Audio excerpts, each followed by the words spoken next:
தாவேகா பலமாகி கொண்டு இருக்கிறது சார். செங்கோட்டையன் வந்தது தாவேகாவுக்கு ஒரு பிளஸ் தான். அதான் நீங்க பலவீனமா இருக்கிற ஒரு கட்சி, அதை நீங்க கண்டுக்காம கில்லிங் இன் சைலன்ஸ் பண்ணக்கூடிய கட்சியா நீங்க வச்சிருந்தீங்க.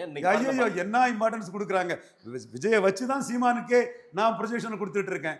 சீமான் பறையர் தேவேந்திர குல வேளாளருக்கு 5% உயர்த்தணும்னு சொல்றாரு.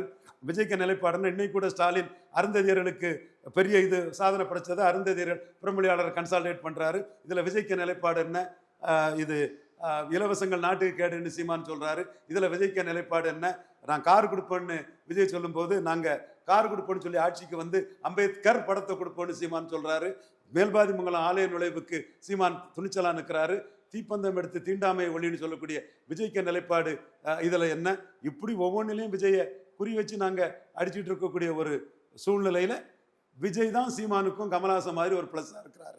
இந்த விஷயங்கள் எல்லாம் விஜய் மிகப்பெரிய பப்ளிசிட்டி. தினத்தந்தியில 8 காலம், இந்த தினத்தந்தி 8 காலத்தை வச்சுதான் பறையர் தேவேந்திர குல வேளாளருக்காக சீமான் நிற்கிறாருங்கிறத அந்த தினத்தந்தியை பயன்படுத்தி தான் சீமான் இந்த மக்களுக்காக நிற்கிறாங்கிறதே விஜய் சீமான் கம்பாரிசன்ல கொண்டு போக வேண்டியது இருக்கு.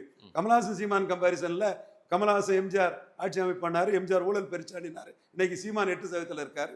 கமலஹாசன் ஒரு இடதுசாரி தலைவராட்டு. அப்புறம் மேல குடும்பம் ஒரு நாட்டுக்காக தியாகம் பண்ண ஒரு பெரிய குடும்பத்தை சேர்ந்தவர். அவர் இன்னைக்கு ஸ்டாலின்ட்ட ஒரு ராஜ்யசபா உறுப்பினராட்டு, பிரச்சார பீரங்கியாட்டு, அசம்பிளில சீட்டு கிடைக்கும் அந்த பொசிஷன்ல இருக்கிறாரு. ஸோ அதே மாதிரி விஜய் சீமான் கம்பாரிசனும் சீமானுக்கு பெரிய பிளஸ். பெரிய பெரிய அளவு சீமானுக்கு பப்ளிசிட்டி, விஜய்க்கு பப்ளிசிட்டி எல்லாம் வரும்போது அதை அடிச்சு சோறே கிடைக்கல, நீ என்ன காருன்னு பேசுறாருன்னு சொல்லி அந்த டிஃபரன்ஸை காட்டி, இவன் ஓடும் வெள்ளத்துல பணம் மாதிரி ஓடுறவன் வேற, எதிர்நீச்சல் போனவன் வேறன்னு எம்ஜிஆரே ஊழல் பெருச்சான்னு சொல்லி சீமானை அடிச்சு நிற்கிறாருங்கிறத காட்டுறதுக்கே சீமானுக்கு விஜய் பெரிய பிளஸ்ஸா இருக்குது. மிகப்பெரிய பப்ளிசிட்டியில் வரக்கூடிய விஜய்க்கு சீமான் அதில் மாறுபட்டு நிற்கிறாருங்கிறது ரீச் ஆகிறது பெரிய பிளஸ்ஸா இருக்குது. சீமானும் அதை புரிஞ்சுக்கிட்டு அம்பேத்கர் காரு சோரெல்லாம் அடிச்சு கரெக்டாக போயிட்டு இருக்கிறாரு.